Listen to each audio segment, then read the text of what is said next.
In a packed congressional chamber, Jasmine Crockett and Nancy Mace collide over an education program meant to fight racial bias. But when Mace turns and says, "You people are always causing trouble," the room and the country go silent. One sentence, two women, and 22 million viewers later, the debate is no longer about policy, it's about power, identity, and who gets to speak in America. In just 47 seconds, everything changes. When a congresswoman uses "you people" on national TV, what happens next? Stay with us. This is a story worth every second of your time. It was supposed to be just another budget hearing, an ordinary session on federal funding for anti-racism education programs. But the atmosphere was anything but ordinary. Behind the polished oak tables and marble walls of the congressional chamber, a storm was waiting to break. One side pushed for programs that exposed structural inequality. The other saw indoctrination. And at the center of it all, Nancy Mace and Jasmine Crockett, seated on opposite ends of a powder keg. The chamber was still, cold air, dead silence, and too many eyes pretending not to look. But Nancy Mace wasn't here to be subtle. She leaned into the mic like a boxer entering the ring. "Let's stop pretending," she snapped. "This so-called critical race theory? It doesn't teach history, it teaches hate." Some heads turned. Jasmine Crockett didn't. She was writing, calm, unreadable. Mace's voice sharpened. "It tells white children that they're born guilty. It shames them for something they never did. How is that justice?" She didn't blink. It doesn't heal wounds, it rips them open. It turns classrooms into battlegrounds." The words hit like glass breaking. Jasmine's pen paused mid-word. Her eyes didn't rise. Not yet. Mace stood now. Her tone was fire. "We are paying with taxpayer money to poison the minds of children, to tell them America is evil, to turn history into a weapon." Her hand slammed the table. "I will not fund a program that teaches my children to be ashamed of the color of their skin." A low murmur rolled through the room. Jasmine looked up, slowly, eyes calm, face unreadable. Mace locked eyes with her across the room, like she'd been aiming there all along. "You want unity?" she barked. "Stop dividing our kids with this garbage. Stop using education as a political hammer. Stop turning race into a religion." No one moved, not even the chairman. For a full 5 seconds, it felt like time held its breath. Then quietly, Jasmine set her pen down, still silent, still watching, and the storm she carried hadn't even started yet. But just when the chamber thought the fire had cooled, Nancy Mace turned her flame toward Jasmine Crockett and lit a match no one could put out. Jasmine Crockett sat still, her pen gliding silently across her yellow legal pad. She hadn't spoken a word since Mace's tirade ended. The room had started to breathe again. But then, without warning, Mace leaned back in her chair, glanced sideways, and fired a sentence that sucked the oxygen straight out of the chamber. "You people always act like America owes you something," she said flatly. "Maybe if you stopped blaming white privilege and started working harder, we wouldn't be in this mess." The reaction was instant, but silent.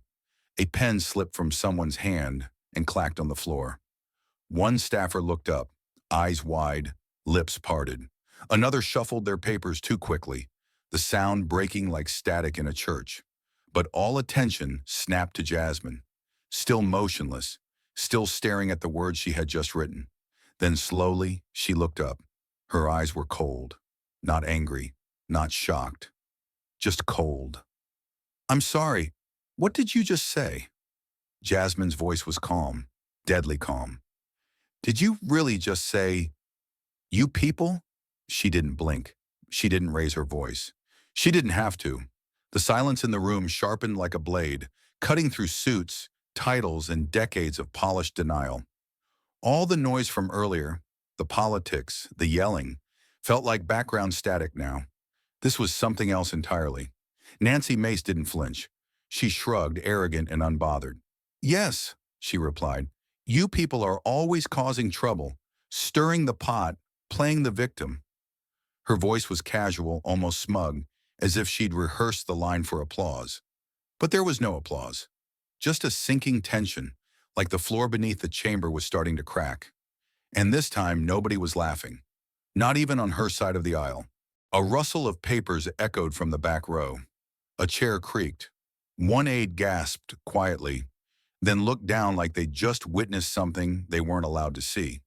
The chairman shifted uncomfortably and shot a glance toward the Democratic side, as if silently asking, "Is someone going to say something?" But Jasmine didn't speak yet. She didn't move.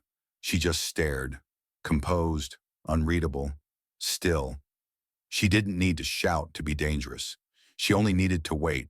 And in that waiting, the room began to realize they weren't watching a debate anymore. They were watching a fuse, lit, burning, and headed straight toward the powder keg at the heart of American denial. And then, just when it felt like the silence might suffocate the room, Jasmine finally spoke. Her voice wasn't loud. It didn't need to be. It came out slow, steady, and cutting like a scalpel. "If my people are always the ones causing trouble," she said, her eyes locked on Mace, "then why are we always the ones getting handcuffed? Why are we the ones turned away from jobs, denied loans, and told our homes are worth less, just because of our names or our zip codes?"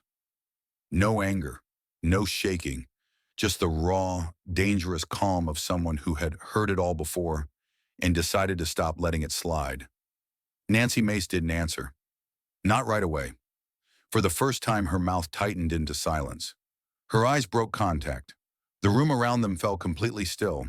Not a single paper moved. Not a single phone clicked. The chamber felt like it was being held hostage by the truth, and no one knew how to look away from it. Jasmine placed her pen down slowly, deliberately. She didn't flinch, didn't blink. "I think," she continued, "it's about time we stop pretending." Her voice never rose, but it pressed against every wall. "It's time we talk honestly about what privilege actually looks like." Then she paused, letting the weight of her words fall like a hammer. "And about the things white people don't have to think about, because they've never had to deal with them." There was no rebuttal. Not yet. There was only air that felt heavier than stone. Lawmakers glanced at each other, but didn't dare speak. Behind her, even a few Republican staffers stared forward like statues. Jasmine hadn't given them a speech. She had held up a mirror, and nobody in that room liked what they saw staring back. And just when the chamber thought they had absorbed the weight of her words, Jasmine hit them with something heavier, the truth, backed by reality. She didn't raise her voice. She didn't have to. Her calm was the kind that made people sit up straighter. "A white kid brings a gun to school," she said slowly, clearly, as if every syllable deserved to land. "He gets suspended, maybe gets sent home for a few days. There's a parent meeting, a school counselor. The principal calls it an incident." She paused, letting the image settle. "Now switch that kid. Make him black. The moment that weapon is found, it's not a school issue anymore. It's a police issue." Her eyes scanned the room. "The school goes on lockdown. Squad cars show up. That kid's face is on the news before his parents even get there." A few heads lowered. No one blinked. "And he's 13. The words cut clean through the chamber. There were no gasps, no protests, just a thick, embarrassed quiet, the kind that comes when people realize they've looked away for too long. But Jasmine didn't give them time to hide. She flipped a page in her folder and kept going, her tone like ice beneath steel. "Deshaun and Josh, same job opening, same posting, both fresh out of school, both qualified. Deshaun has the degree, higher GPA, internship experience." Her gaze narrowed, not angry but piercing. "Josh just has a name that sounds easier on paper." She let that hang. It didn't need a metaphor. "Guess who got the call back?" she said. "Guess who never heard a word?" She tilted her head slightly, not waiting for an answer. "Don't tell me racism is dead when resumes still have to pass a color test." Someone across the room shifted uncomfortably. Another reached for their water but didn't drink it. No one dared to speak. The air grew heavier with each fact. Jasmine tapped her finger once against the desk, then calmly turned the next page. "Two houses," she said. "Same neighborhood, same school zone, same square footage. Both well maintained. The only difference?" Her voice didn't crack, but it felt like something else in the room did. "One belongs to a black family, the other doesn't." The silence that followed wasn't just quiet, it was loaded. Everyone knew where this was going, but Jasmine didn't let them off the hook. An appraiser walks in. One house suddenly drops in value. No explanation, just a number. She held the moment like a spotlight. No amount of remodeling, landscaping, or new appliances can fix it, because the problem was never the property. She leaned back slightly. The problem was who opened the door.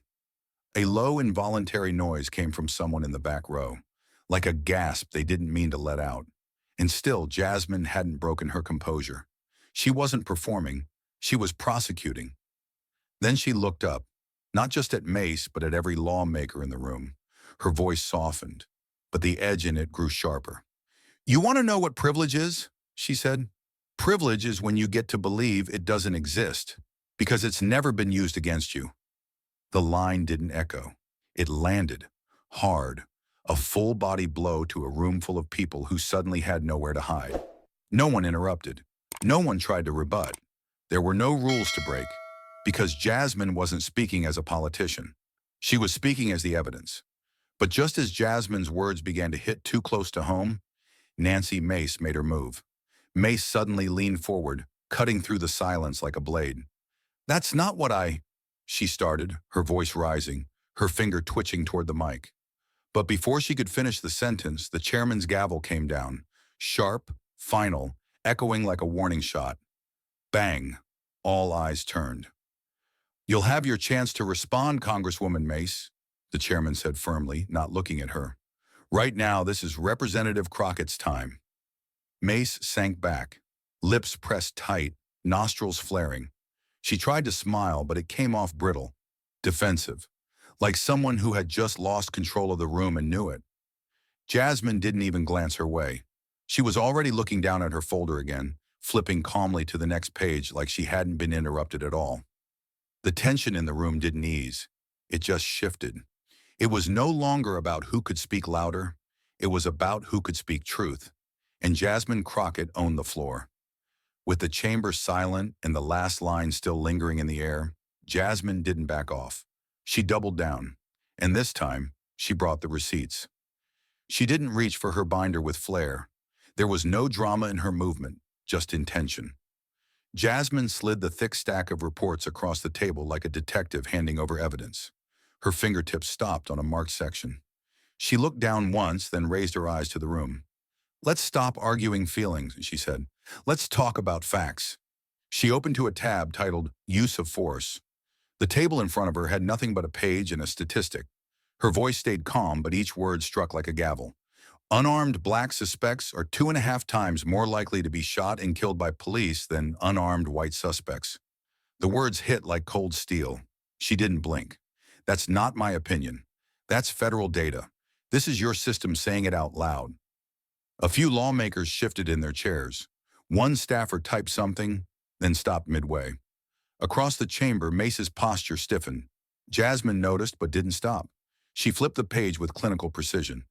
"Now let's talk about what happens after they survive," she said. "Let's talk about the courts." She read from the next page, lifting her eyes every other line.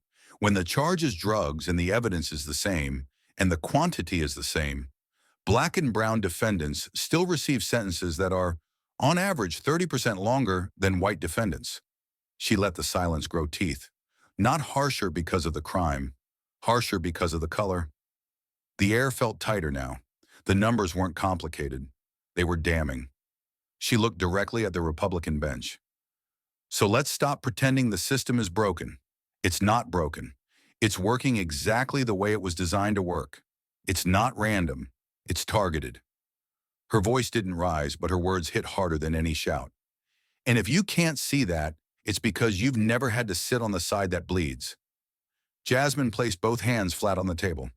"I'm not talking about history. I'm talking about now, this year, these laws, these lives."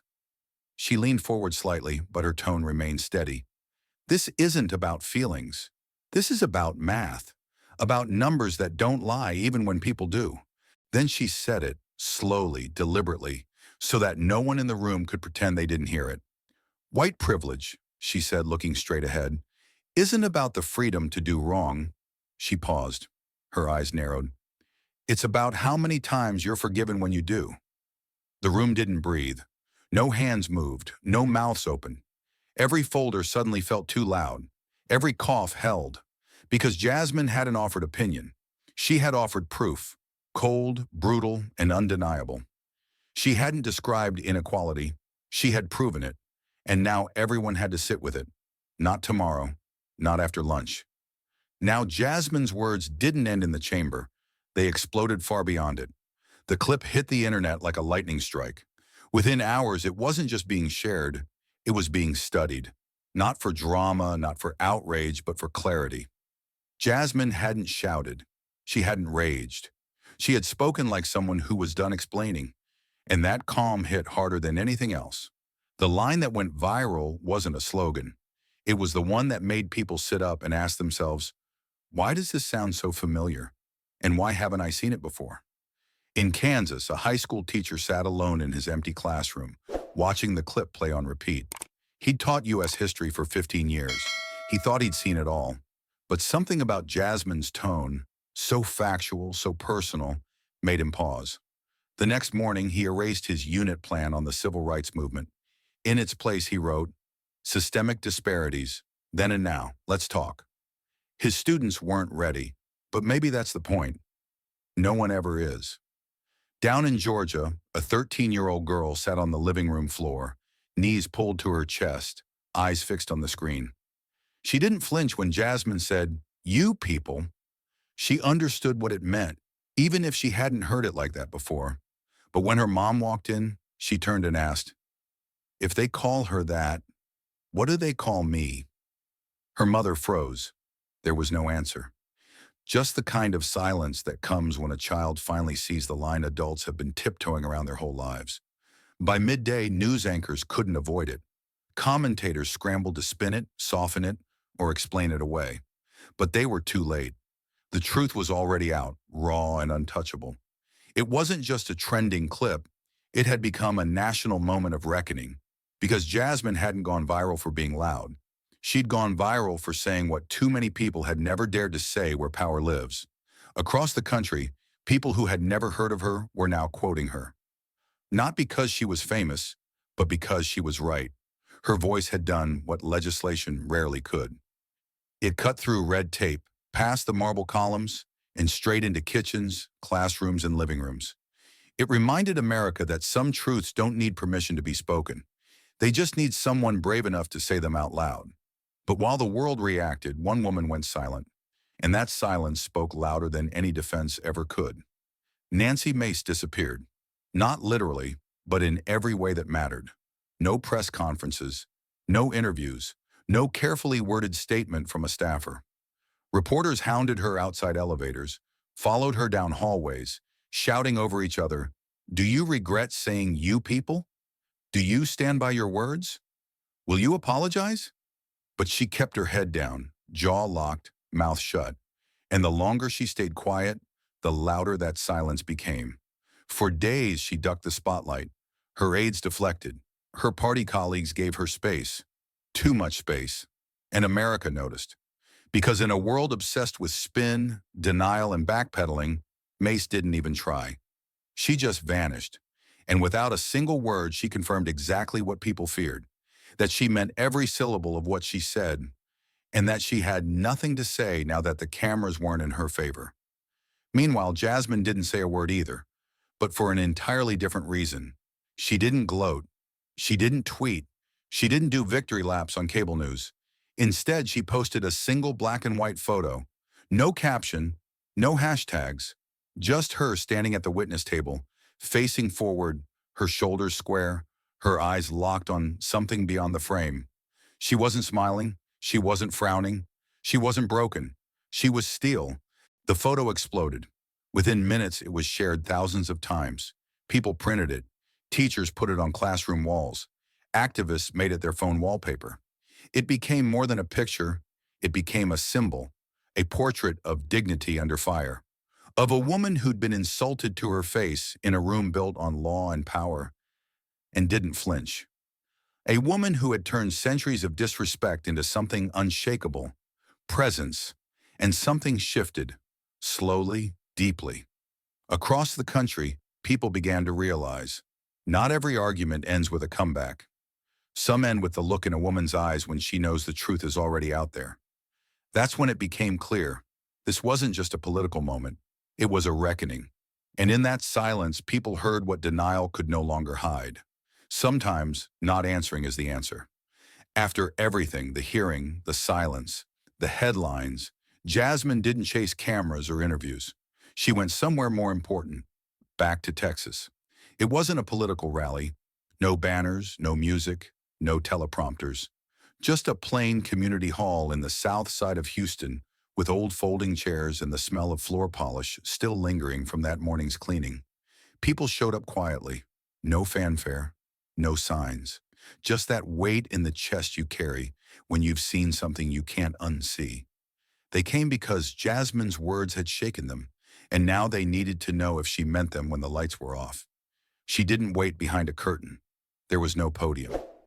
Jasmine stood near the front row, holding a mic like it was borrowed, like it belonged to the room, not her. The people filling the chairs weren't press or donors. They were parents, veterans, public school teachers, warehouse workers, and two teenage girls with notebooks on their laps. A few came with folded arms, others with open hearts. All of them came with questions. She didn't ask for applause. She didn't start with small talk. She looked out at the faces, faces that had lived versions of the numbers she read into the congressional record, and then spoke, not from notes, but from memory. "I'm not reading from anything tonight," she said. "I'm speaking from where it hurts, and where I still believe we can heal." The room didn't move. Every breath felt like it carried weight. She paused only for a second, before dropping the sentence that would hang in the air like smoke after a fire. America doesn't need to apologize for having white privilege, but America does need the courage to call it what it is, and the strength to walk through it together. A stillness followed, not hesitation, processing. It wasn't an attack. It was a demand for honesty, a challenge, not a condemnation. For the first time, Jasmine wasn't in a room where people were waiting to pounce.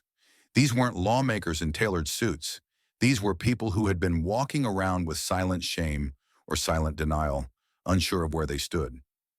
In the third row, a white father of two clenched his jaw and looked down. Not in anger, in recognition. A retired teacher next to him wiped her glasses. She had taught 35 years of history and never once called it privilege. But now she couldn't unhear the word. And near the back, one woman started clapping. Then a man stood up slowly. Another joined. Then the entire room rose. Not like a stadium wave, but like a verdict being read. They didn't just clap for Jasmine. They clapped for themselves, for listening, for understanding, for finally naming what they hadn't known how to face. That moment wasn't political. It wasn't orchestrated. It was human. Jasmine didn't raise her arms or soak in the applause. She just stood there, eyes firm, like she'd seen this day coming for a long time. Because in that small hall in Texas, something happened that no law could force and no soundbite could fake. People didn't walk away feeling shamed. They walked away feeling responsible. Not guilty, but awake. Jasmine hadn't come to give them a way out. She came to give them a way in. And for the first time, justice didn't feel like a slogan. It felt like a mirror. And the courage to look into it was finally spreading. And when all the hearings were over, when the headlines began to fade, Jasmine Crockett didn't end with anger. She ended with light. It was her last scheduled stop. No press pool, no sound check. Just a community town hall in Fort Worth, Texas, with folding chairs lined in uneven rows and a faint hum from the overhead fluorescents. The room wasn't packed with cameras or campaign banners. It was full of people, ordinary, tired, curious people, many of whom had watched her speak in Congress days earlier and had come not for answers, but for understanding. The kind you don't get from talking points. Jasmine walked in with no entourage, just a small stack of note cards she never looked at. She stepped up to the front and took the mic slowly, as if giving the room time to settle. Not just physically, but emotionally. She looked across the sea of faces. Black, white, brown, young and old. Some skeptical, some hopeful, most silent. She didn't smile. She didn't wave. She stood still and breathed in once, deeply, then spoke. "I'm not here to talk about politics tonight," she said quietly. "I'm here to talk about something bigger than policy." Her voice was calm, but steady, like she was holding back a tide and choosing every word with surgical precision. Because what's broken in this country didn't start with laws. It started with what we refuse to name, what we choose to look away from. There were no murmurs, just eyes fixed forward, as if they already knew she wasn't building to applause. She was building to truth. And then came the line, one she had never said before, not in Congress, not on television, but saved for this moment. "The greatest kind of privilege," she said, "isn't about the color of your skin. It's about whether you have the courage to use your voice for people who have never been allowed to speak." No one clapped. Not right away. Not because it didn't hit, but because it hit too hard. Jasmine didn't look for a reaction. She stepped back from the mic slightly, her eyes scanning the faces as if to ask, now that you've heard it, what will you do with it? That sentence didn't accuse. It didn't shame. It simply placed a mirror in front of the room and waited. And the room blinked. A woman near the front folded her arms tighter, not defensively, but protectively. A teenage boy leaned forward in his seat, lips slightly parted, unsure why he suddenly wanted to cry. In the back, a middle-aged man in a veteran's cap lowered his head and stared at the scuffed floor, his jaw set like stone. Jasmine didn't speak again for 20 seconds. She didn't need to. She let the weight of the silence settle where it belonged. Because in that moment, every person in the room understood that this wasn't about being guilty. It was about being brave enough to stop hiding behind silence. After the event, she slipped out the side door. No interviews, no statements. Just her, a coat slung over her arm, and the last echo of her words still trailing behind her like a shadow. 2 days later, a letter arrived in her D.C. office. It came in a worn envelope, postmarked from Akron, Ohio. There was no return address, just shaky cursive on the front. Inside was a single page, handwritten in blue ink that had bled slightly in the corners. The letter was from a 63-year-old retired mechanic. White, father of 3, never marched, never voted Democrat. But something in Jasmine's voice had cracked something in him that he couldn't put back together. The letter read, "I used to say, I don't see color. I thought that meant I was being fair. But now I understand it meant I was refusing to see. Thank you for helping me open my eyes." That was it. No signature. Just a final line that lingered like a confession and a promise at the same time. Jasmine read it 3 times, the third time slower than the first. She didn't cry, but she did sit in silence, the kind that doesn't come from sadness, but from knowing you've broken through something real. The kind of silence that can only follow the sound of armor finally falling to the ground. Because that trembling paragraph, written by a man who'd probably never said the word privilege out loud in his life, meant more than any headline ever could. It meant her voice had traveled past political lines, past party labels, past fear, and landed in the one place no speech can go unless it's earned, the human heart. And that was the point. Her fight hadn't been about winning an argument in Congress. It wasn't about trending or trending back. It wasn't even about Mace or the insult that lit the fire. It was about what comes after, the reckoning, the reflection, the rebuilding. Because real change doesn't start in committee rooms. It starts in quiet living rooms, in handwritten letters, in the few seconds after a truth hits someone so hard, they finally stop talking and start listening. Jasmine hadn't ended her story with triumph. She ended it with clarity. Not everyone left converted, not everyone agreed, but everyone heard.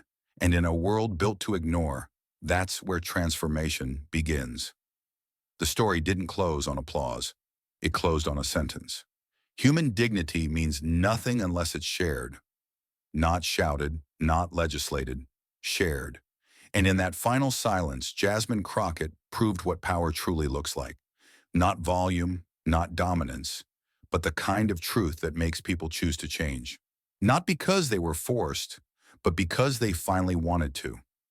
But when the applause fades and the headlines disappear, what matters most is what stays behind, what we carry and what we do with it. This story was never just about a congressional hearing. It wasn't just about two women on opposite sides of a table. It was about something deeper, something more dangerous, and something more hopeful. It was about the moment when a single voice pierced through years of silence, and the world didn't look away. Jasmine Crockett didn't just speak up for herself. She made people ask a terrifying question. Have I been quiet for too long? Because the truth is, most people don't wake up racist. Most people don't see themselves as part of the problem, but they also don't see the problem at all. That's what privilege does. It turns injustice into background noise. And for years, that noise was ignored. But Jasmine's voice turned it into something you couldn't mute. She didn't point fingers. She lit a fire. And in doing so, she reminded us that silence is not neutral. It's a choice. And so is courage. The real lesson in her words wasn't about guilt. It was about responsibility. It's not enough to say, that's not me. The question is, what have you done to make sure it doesn't stay this way? Are you using your voice, your vote, your position at the table? Or are you still standing by, waiting for someone else to speak first? Jasmine forced the mirror up, and whether people liked what they saw or not, she made them look. Her final message hit with the force of a gavel and the weight of history. The greatest kind of privilege isn't about the color of your skin. It's about whether you have the courage to use your voice for people who have never been allowed to speak. That wasn't just a quote, it was a roadmap. And it applies to everyone, black, white, young, old, powerful, or invisible. Because in every room, there's someone being ignored. In every system, someone's being left out. And it's easy to believe that if you didn't build the walls, you're not responsible for tearing them down. But that's the lie. Because if you benefit from the silence, you're already part of the structure. Thank you for watching until this moment and for standing with us on this journey for justice. Your support means everything. Like subscribe and turn on notifications so you never miss what's next. And we'd love to hear your thoughts. Leave a comment below and let us know what moved you most in this story. Together, our voices make a difference.